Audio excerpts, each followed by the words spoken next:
కవినై కవితనై భార్యనై భర్తనై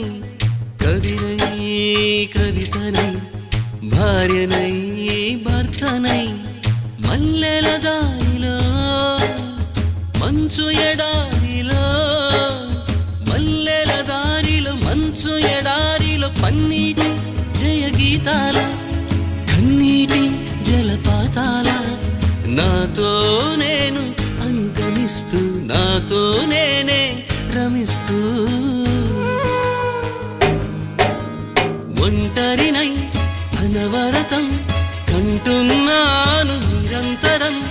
కలల్ని కథల్ని మాటల్ని పాటల్ని రంగుల్ని రంగవల్లుల్ని కావ్య కన్యల్ని ఆడపిల్లల్ని జగమంత కుటుంబం నాది